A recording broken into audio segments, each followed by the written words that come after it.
மகர ராசி நேயர்களே, உங்கள் ஃபோனில் இந்த வீடியோ இப்போ வந்திருக்குன்னா அது வெறும் தற்செயல் கிடையாதுங்க. உங்களுக்கு ஒரு பெரிய சம்பவம் நடக்க போகுது அப்படிங்கிறதுக்கான ஒரு அறிகுறி தான் இது. இதுவரைக்கும் உங்கள் வாழ்க்கையில் எல்லாமே விளையாட்டாக போயிட்டு இருந்திருக்கலாம். ஆனால் இனிமே நிலைமை மாறப்போகுதுங்க.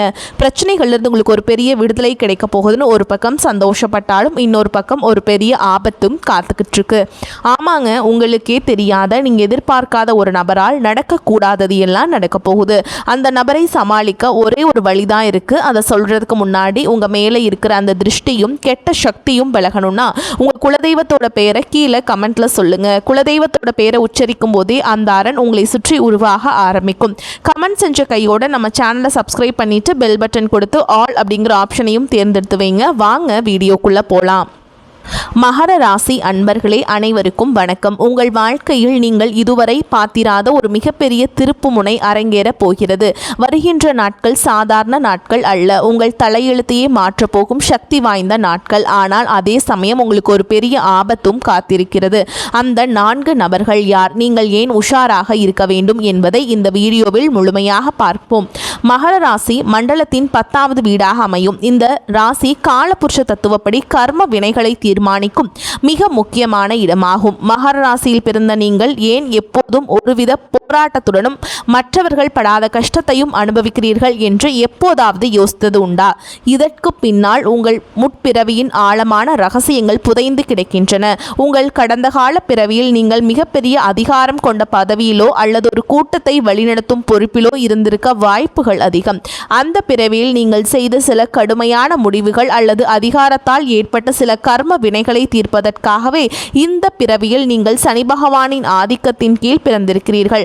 முற்பிறவியில் நீங்கள் மற்றவர்கள் மீது காட்டிய ஆதிக்கம் அல்லது சிலரை அலட்சியப்படுத்திய விதம் இந்த பிறவியில் உங்களுக்கு தனிமையையும் எதற்கும் தாமதமான வெற்றிகளையும் தந்து கொண்டிருக்கிறது. குறிப்பாக மகர ராசிக்காரர்கள் இந்த பிறவியில் எப்போதும் ஒருவித குற்ற உணர்ச்சியுடனும் அல்லது எதையோ சாதிக்க வேண்டும் என்கின்ற தாக்கத்துடனும் அழிவதற்கு காரணம் முற்பிறவியில் முடிக்கப்படாமல் போன சில கடமைகள் தான். நீங்கள் கடந்த கால பிறவியில் நேர்மையற்ற முறையில் எதையாவது அடைந்திருந்தால் இந்த பிறவியில் உழைப்பிற்கேற்ற பலன் கிடைக்காமல் தவிப்பீர்கள். ஆனால் நீங்கள் தர்மத்தின் வழி நடந்திருந்தால் இந்த பிறவியின் தொடக்கத்தில் கஷ்டங்கள் இருந்தாலும் நடுத்தர வயதுக்கு பிறகு ராஜராஜ வாழ்க்கை உங்களை தேடி வரும். உங்கள் முற்பிறவியில் நீங்கள் உறவுகளுக்கு கொடுத்த முக்கியத்துவத்தை விட அந்தஸ்திற்கும் பெயருக்கும் கொடுத்த முக்கியத்துவம் அதிகமாக இருந்திருக்கலாம். அதன் விளைவாகவே இந்த பிறவியில் நீங்கள் உண்மையான பாசத்திற்காக ஏங்கியதும் பல முறை உதவி செய்வதற்குள்ளேயே முதுகில் குத்தப்படுவதும் நிகழ்கிறது. உங்கள் ஜாதகத்தில் ராகு மற்றும் கேதுவின் நிலையை பொறுத்து உங்கள் முற்பிறவியில் நீங்கள் செய்த புண்ணியங்கள் இந்த பிறவியில் உங்களுக்கு திடீர் அதிர்ஷ்டங்களை கொடுக்கும். ஆனால் இப்போது வரப்போகும் நாட்கள் உங்கள் கடந்த கால பிறவியின் பாவங்களுக்கான தண்டனையை குறைத்து நற்பலன்களை வழங்கப் போகும் ஒரு காலச்சக்கரமாகும். நீங்கள் கடந்த காலத்தில் இழந்த கௌரவத்தையும் செல்வாக்கையும் மீட்டெடுக்க இதுவே சரியான தருணம். நீங்கள் செய்ய வேண்டியதா ஒன்றுதான். கடந்த கால தவறுகளை எண்ணி வருந்தாமல் இனி வரும் காலங்களில் நேர்மையாகவும் உழைப்பின் மீதான நம்பிக்கையுடனும் இருக்க வேண்டும். யாரெல்லாம் உங்களை ஏளனமாக பார்த்தார்களோ அவர்களே வியந்து பார்க்கும் அளவிற்கு ஒரு மிகப்பெரிய மாற்றம் உங்கள் வாழ்க்கையில் நிகழப்போகிறது. உங்கள் கர்ம வினைகள் அனைத்தும் கரைந்து ஒரு புதிய தொடக்கத்திற்கான வாசல் திறக்கப்படும் நேரம் இது. இனி வரக்கூடிய நாட்களில் இந்த மாற்றத்தை நீங்கள் முழு மனதுடன் ஏற்றுக்கொண்டு பேராசைப்படாமல் நிதானமாக செயல்பட்டால் முற்பிறவியின் சாபங்கள் நீங்கி புண்ணியங்கள் உங்கள் வாழ்வை ஒளிரச் செய்யும். வாழ்க்கை என்பது ஒரு வட்டம். நீங்கள் எதை விதைத்தீர்களோ அதையே அறுவடை செய்கிறீர்கள். இப்போது நீங்கள் அறுவடை செய்ய போவது உங்கள் கடந்த கால பிறவியின் நல்ல விஷயங்களைத்தான். எனவே இனி இந்த 5 நிமிட உரையின் சாரம்சத்தை உள்வாங்கிக் கொண்டு வரும் நாட்களை துணிச்சலுடன் எதிர்கொள்ளுங்கள். வெற்றி உங்கள் பக்கம்தான். மகர ராசி மண்டலத்தில் பிறந்த அன்பர்களே, விதியின் ஆட்டமும் கிரகங்களின் சுழற்சியும் இப்போது ஒரு மிக முக்கியமான புள்ளியில் வந்து நிற்கின்றன. தற்போது உங்கள் ராசிநாதனான சனி பகவான் இருக்கும் நிலை மற்றும் குரு பகவானின் பார்வை பலன் ஆகியவை உங்கள் வாழ்வின் அடுத்த 10 ஆண்டுகளை தீர்மானிக்கப் போகின்றன. குறிப்பாக இனி வரக்கூடிய நாட்களில் நிகழப்போகும் கிரக பெயர்ச்சிகள் உங்கள் ஜாதகத்தில் உறங்கி கிடக்கும் யோகங்களை தட்டி எழுப்ப போகின்றன. இதுவரை நீங்கள் அனுபவித்த சோதனைகள் அனைத்தும் ஒரு முடிவுக்கு வந்து சாதனைகளுக்கான கதவுகள் திறக்கப்படும் ஒரு உன்னதமான காலகட்டம் இது. பொருளாதார ரீதியாக பார்த்தால் கடந்த சில காலங்களாகவே உங்கள் கையில் பணம் வந்தாலும் அது வந்த வேகத்திலேயே மறைந்துவிடும் நிலை நீடித்தது. சேமிப்பு என்பது உங்களுக்கு காணல் நீராகவே இருந்தது. ஆனால் இப்போது நிலவும் கிரக மாற்றங்கள் உங்கள் தன வரவை அதிகரிக்க செய்யும். வராத கடன்கள் வசூலாகும். நீண்ட நாட்களாக தடைபட்டிருந்த பூர்வீக சொத்து விவகாரங்கள் உங்களுக்கு சாதகமாக முடியும். ஆனால் இங்கேயே நீங்கள் எச்சரிக்கையாக இருக்க வேண்டும். உங்கள் பொருளாதார முன்னேற்றத்தை கண்டு உங்கள் நிழல் போலவே உங்களை பின்தொடரும் சில பொறாமை கண்கள் உங்கள் மீது விழுந்துள்ளன.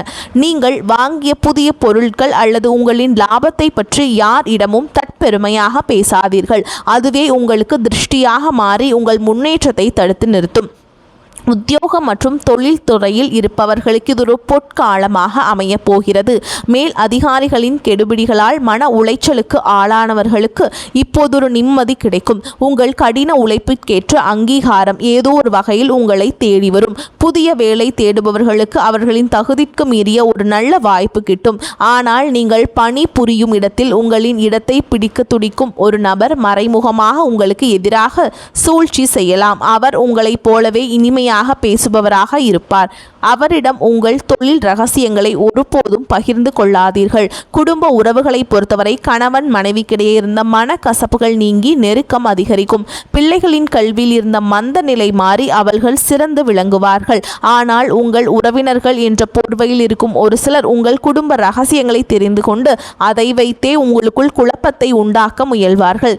தேவையற்ற வாக்குவாதங்களை தவிர்ப்பது உங்கள் மன அமைதிக்கு வழிவகுக்கும். இனி வரக்கூடிய நாட்களில் நீங்கள் எடுக்கும் ஒவ்வொரு முடிவும் உங்கள் எதிர்கால சங்கதியினரின் வாழ்வையும் பாதிக்கும் என்பதால் மிக நிதானமாக செயல்படுங்கள். ஆரோக்கிய ரீதியாக பார்த்தால் நீண்ட நாட்களாக உங்களை வாட்டி வதைத்த மூட்டு வலி அல்லது செரிமான கோளாறுகள் இப்போது மெல்ல மெல்ல குறைய தொடங்கும். இருப்பினும் உணவு கட்டுப்பாட்டில் கவனமாக இருப்பது அவசியம். குறிப்பாக உங்கள் மனநிலை ஒருவித பதற்றத்துடனேயே இருக்கும். அதை தவிர்க்க தியானம் மற்றும் மூச்சு பயிற்சி மேற்கொள்வது நல்லது. உங்கள் கர்ம வினைகள் தீரும் காலம் என்பதால் சில சமயங்களில் காரணம் இல்லாமல் உங்கள் மனம் வருந்தலாம். அது உங்கள் ஆன்மா தூய்மை அடைவதற்கான அடையாளம் என்பதை புரிந்து கொள்ளுங்கள். முக்கியமாக இனி வரக்கூடிய நாட்களில் நீங்கள் சந்திக்கும் 4 நபர்களிடம் மிக ஜாக்கிரதையாக இருங்கள். அவர்கள் உங்கள் நம்பிக்கையை பெற்று பின்னாளில் உங்களுக்கு பெரிய இழப்பை ஏற்படுத்தக்கூடும். எதையும் ஒரு முறைக்கு இருமுறை யோசித்து செய்யுங்கள். இந்த காலகட்டத்தில் நீங்கள் செய்யும் தான தர்மங்கள் உங்கள் தலைமுறையையே காக்கும். குறிப்பாக ஆதரவற்ற முதியவர்களுக்கு உங்களால் முடிந்த உணவை வழங்குங்கள். இது உங்கள் கர்ம வினைகளின் வேகத்தை குறைத்து அதிர்ஷ்டத்தை விரைவுபடுத்தும். முடிவாக உங்களுக்கு ஒரு புதிய விடியலை தரும் என்பதில் ஐயமில்லை. சோதனைகளை கடந்து சாதனைகளை நோக்கி பயணிக்க உங்கள் ராசி உங்களுக்கு முழு ஒத்துழைப்பை வழங்கப் போகிறது. நம்பிக்கையுடனும் நேர்மையுடனும் இந்த மாற்றங்களை எதிர்கொள்ள தயாராகுங்கள். உங்கள் உழைப்பும் இறைவனின் அருளும் உங்களை ஒரு உயர்ந்த இடத்திற்கு கொண்டு செல்லும். மகர ராசி அன்பர்களே, உங்கள் வாழ்வின் மிக முக்கியமான ஒரு காலகட்டத்தில் நீங்கள் இப்போது அடியெடுத்து வைத்திருக்கிறீர்கள். கிரகங்களின் சுழற்சி உங்களுக்கு சாதகமாக மாறத் தொடங்கும் இந்த நேரத்தில் உங்கள் வளர்ச்சியை தடுக்க முற்படும் 4 வகை மனிதர்களை பற்றி நீங்கள் மிக தெளிவாக தெரிந்து கொள்ள வேண்டும். நீ வரக்கூடிய நாட்களில் இவர்கள் உங்கள் வாழ்க்கையில் ஏதோ ஒரு ரூபத்தில் குறுக்கிடுவார்கள். அவர்களை அடையாளம் கண்டு ஒதுங்கியிருப்பதே உங்கள் வெற்றிக்கு வழிவகுக்கும். முதலாவதாக, உதவி செய்வது போல் நடித்து உங்கள் முதுகில் குத்த காத்திருக்கும் அந்த நபர். இவர்கள் உங்களுக்கு மிக நெருக்கமானவர்களாக உங்கள் நலனில் மிகுந்த அக்கறை கொண்டவர்களாக காட்டிக்கொள்வார்கள். நீங்கள் கஷ்டப்படும் போது தோள் கொடுப்பது போல் தோன்றுவார்கள். ஆனால் அவர்களின் உண்மையான நோக்கம் உங்கள் அந்தரங்க ரகசியங்களையும் உங்கள் பலவீனங்களையும் தெரிந்து கொள்வதுதான். நீங்கள் எப்போது பலவீனமாக இருக்கிறீர்கள் என்பதை தெரிந்து கொண்டு சரியான நேரத்தில் உங்கள் நம்பிக்கையை உடைப்பார்கள். உங்கள் வளர்ச்சியை கண்டு உள்ளுக்குள் புதைந்து கொண்டிருக்கும் இவர்கள் வெளியில் மட்டும் புன்னகையை உதிர்ப்பார்கள். இவர்கள் உங்கள் எதிர்கால திட்டங்களையோ அல்லது உங்கள் குடும்ப ரகசியங்களையோ ஒருபோதும் பகிர்ந்து கொள்ளாதீர்கள். குறிப்பாக இவர்களின் வருகை உங்கள் இல்லத்தில் இருக்கலாம். அப்போதும் மானமாக இருப்பதே உங்களுக்கு சிறந்தது. இரண்டாவதாக, பண விஷயத்தில் உங்களுக்கு ஆசை காட்டி உங்களை வீழ்த்த துடிப்பார்கள். குறைந்த முதலீட்டில் குறுகிய காலத்தில் கோடீஸ்வரன் ஆகலாம் என்று புதிய திட்டங்களோடு உங்களை அணுகுவார்கள். மகர ராசிக்காரர்களுக்கு இயல்பிலேயே கடின உழைப்பின் மீது நம்பிக்கை இருந்தாலும் கிரகங்களின் தசாபுத்தியால் சில நேரங்களில் குறுக்கு வழியில் செல்லலாமா என்கின்ற எண்ணம் தோன்றலாம். அதை தான் இவர்கள் பயன்படுத்தி கொள்வார்கள். பங்குச்சந்தை, புதிய தொழில் முதலீடு அல்லது கமிஷன் அடிப்படையில் பெரும் தொகை தருவதாக இவர்கள் சொல்லும் வார்த்தைகளை நம்பாதீர்கள். இந்த நாட்களில் நீங்கள் யாருக்கும் கடன் கொடுக்கக்கூடாது. அதே சமயம் யாருக்காகவும் ஜாமீன் கையெழுத்து போடக்கூடாது. உங்கள் உழைப்பால் வந்த பணத்தை பாதுகாப்பாக வைத்திருங்கள். பேராசை காட்டும் இவர்களிடமிருந்து விலகி இருப்பதே உங்கள் பொருளாதார சரிவை தடுக்கும். மூன்றாவதாக, பல ஆண்டுகள் தொடர்பில்லாமல் இருந்துவிட்டு திடீரென்று உங்களை தேடி வரும் பழைய நண்பர்கள் அல்லது உறவினர்கள். நீங்கள் ஒரு காலத்தில் கஷ்டப்பட்ட போது உங்களை திரும்பி பார்க்காத இவர்கள் இப்போது உங்கள் முன்னேற்றத்தை பார்த்து உங்கள் கையில் பணப்புழக்கம் அதிகரிப்பதை கேள்விப்பட்டும் தேடி வருவார்கள். பழைய பாசத்தை பொழிவது போல் நடித்து உங்கள் தற்போதைய நிலையை பற்றி துருவி விசாரிப்பார்கள். இவர்களின் உண்மையான நோக்கம் உங்கள் வெற்றியின் ரகசியத்தை தெரிந்து கொள்வதும் முடிந்தால் உங்கள் பெயரை கெடுப்பதும் தான். உங்கள் வளர்ச்சியை பார்த்து இவர்களால் தாங்கிக் கொள்ள முடியாது. இவர்கள் உங்கள் வீட்டிற்கு வந்து சென்றாலே ஒரு விதமான எதிர்மறை ஆற்றல் நிலவுவதை நீங்கள் உணரலாம். இவர்களிடம் உங்கள் வெற்றியை பற்றி பெருமையாக பேசுவதை தவிர்த்து மிக சாதாரணமாக பேசி அனுப்பிவிடுங்கள்.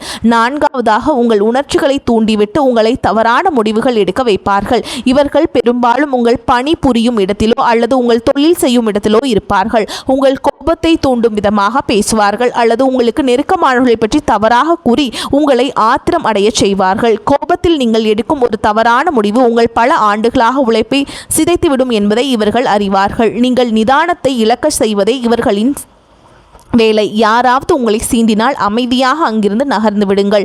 உங்கள் மனம்தான் அவர்களுக்கு நீங்கள் கொடுக்கும் மிகப்பெரிய தண்டனை. இந்த 4 வகை மனிதர்களும் உங்கள் கர்ம வினையின் ஒரு பகுதியாகவே உங்களை சந்திக்கிறார்கள். இவர்களை நீங்கள் எப்படி எதிர்கொள்கிறீர்கள் என்பதில்தான் உங்கள் வெற்றியும் உங்கள் தலையெழுத்தின் மாற்றமும் அடங்கியிருக்கிறது. விழிப்புணர்வுடன் இருங்கள். யாரிடமும் அதீத அன்பு காட்டி உங்கள் பாதுகாப்பை இழந்து விடாதீர்கள்.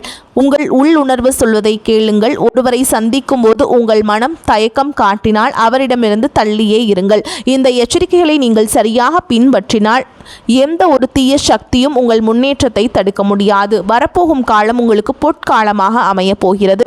அதற்கு இந்த மனிதர்களின் சூழ்ச்சியிலிருந்து உங்களை காத்துக்கொள்வது மிக அவசியம். ஒரு அடர்ந்த காட்டின் ஓரத்தில் அமைந்திருந்து வந்த அமைதியான கிராமம். அங்கே ரவி என்ற இளைஞன் வசித்து வந்தான். அவன் ஒரு சிறந்த உழைப்பாளி, நேர்மையானவன், எதையும் திட்டமிட்டு செய்யும் குணம் கொண்டவன்.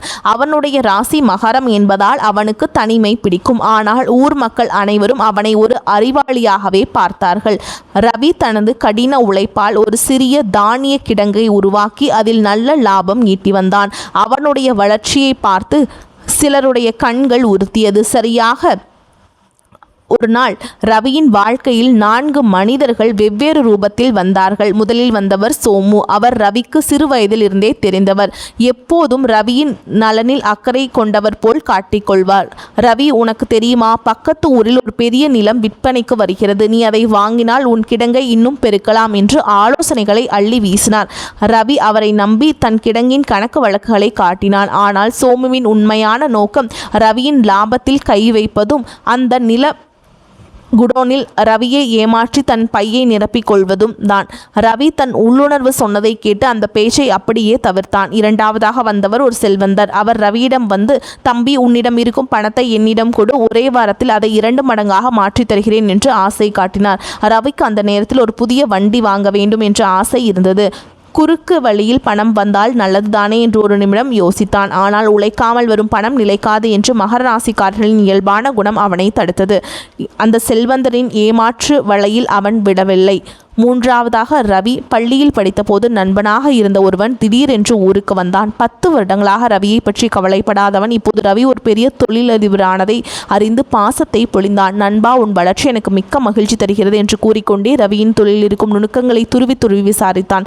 அவன் ரவியின் ரகசியங்களை தெரிந்து கொண்டு அதே போன்ற ஒரு தொழிலை பக்கத்து ஊரில் தொடங்கி ரவிக்கு போட்டியாக மாற துடித்தான். ரவி அவனிடம் தன் வெற்றியை பற்றி பேசாமல் பழைய ஞாபகங்களை மட்டும் பேசி அனுப்பி வைத்தான். நான்காவதாக, ரவியின் கிடங்கில் வேலை செய்யும் ஒருவன் ரவிக்கு மிக நெருக்கமான ஒருவரை பற்றி தவறாக பேசி ரவியின் கோபத்தை தூண்டினான். ஐயா, அவர்கள் உங்களை பற்றி ஊருக்குள் இழிவாக பேசுகிறார்கள், நீ ஏன் சும்மா இருக்கிறீர்கள் என்று ஆத்திரத்தை மூட்டினான். ரவி ஒரு நிமிடம் கோபத்தின் உச்சத்துக்கே சென்றான். ஆனால் அந்த தன் நிதானத்தை இழக்கக்கூடாது என்பதில் உறுதியாக இருந்தான். அமைதியாக இருந்த உண்மையை விசாரித்த போது அந்த வேலையால் ரவியை பணியிலிருந்து விலக்கி வைக்க சூழ்ச்சி செய்தது புரிந்தது. இந்த 3 நபர்களும் ரவிக்கு மிக எச்சரிக்கையை கொடுத்தார்கள். சோமுவின் வஞ்சகம், செல்வந்தரின் ஏமாற்று வேலை, பழிய நண்பனின் பொறாமை, வேலையாளின் சூழ்ச்சி என அனைத்தையும் தனது நிதானத்தால் முறியடித்தான். இரவு முடிந்த போது ரவிக்கே ஒரு செய்தி வந்தது. அவன் நீண்ட நாட்களாக எதிர்பார்த்த ஒரு பெரிய அரசாங்க ஒப்பந்தம் அவனுக்கு கிடைத்திருந்தது. ரவி புரிந்து கொண்டான், தான் தன் 4 மனிதர்களிடம் சிக்கியிருந்தால் இன்று இந்த மிகப்பெரிய வெற்றியை தொலைத்திருப்பான் என்று. கிரகங்கள் வாய்ப்பை வழங்கும் போது அதை தடுக்க விதியும் சில தடைகளை மனிதர்கள் மூலமாகவும் அனுப்பும். அந்த தடைகளை தாண்டுபவனே உண்மையான வெற்றியாளன். மகராசி அன்பர்களே, விதியின் பிடியிலிருந்து தப்பிப்பதற்கும் கிரகங்களின் எதிர்மறை தாக்கங்களை குறைப்பதற்கும் நம் முன்னோர்கள் காட்டிய வழிமுறைகள் மிகவும் சக்தி வாய்ந்தவை. குறிப்பாக இனி வரக்கூடிய நாட்களில் நீங்கள் செய்ய வேண்டிய பரிகாரங்கள் உங்கள் வாழ்க்கையின் திசையே மாற்றக்கூடியவை. சனி பகவானின் ஆதிக்கம் கொண்ட உங்களுக்கு ராசிக்கு ஒழுக்கமும் பக்தியும் தான் மிகப்பெரிய கேடயங்கள். இனி வரக்கூடிய நாட்களில் நீங்கள் அதிகாலையிலேயே எந்திரிச்சு கொள்வது ரொம்ப அவசியம். சூரிய உதயத்திற்கு முன்பே நீராடி தூய்மையான ஆடை அணிந்து உங்கள் குலதெய்வத்தை மனதார வேண்டிக் கொள்ளுங்கள். முதன்மையாக பரிகாரமாக இது உங்கள் இல்லத்திற்கு அருகில் இருக்கும் பழமையான சனீஸ்வரர் கோவிலுக்கு செல்லுங்கள். அங்கே இரும்பு அகல் விளக்கில் கருப்பு எள் மூட்டையிட்டு நல்லெண்ணெய் ஊற்றி தீபம் ஏற்றுங்கள். சனி பகவான் மந்தகாரகன் என்பதால் மெதுவாக எரியும் அந்த தீபம் உங்கள் வாழ்வில் இருக்கும் இருளை மெல்ல மெல்ல விளக்கும். அதே சமயம் ஓம் சனீஸ்வராய நமக என்ற மந்திரத்தை நீங்கள் 9 முறை சொல்லுங்க. இது உங்கள் முற்பிறவி கர்ம வினைகளை குறைத்து உங்களுக்கு ஆபத்திலிருந்து தடுத்து உங்களை ஒரு நல்வழிப்படுத்தும். வரக்கூடிய வாய்ப்புகளை நீங்கள் தவற விட்டுறாதீங்க, கெட்டியாக பிடிச்சிக்கோங்க. இந்த பரிகாரங்களை கட்டாயமாக செய்யுங்க. வாழ்த்துக்கள். வாழ்க வளமோடு நலமோடு. நன்றி, வணக்கம்.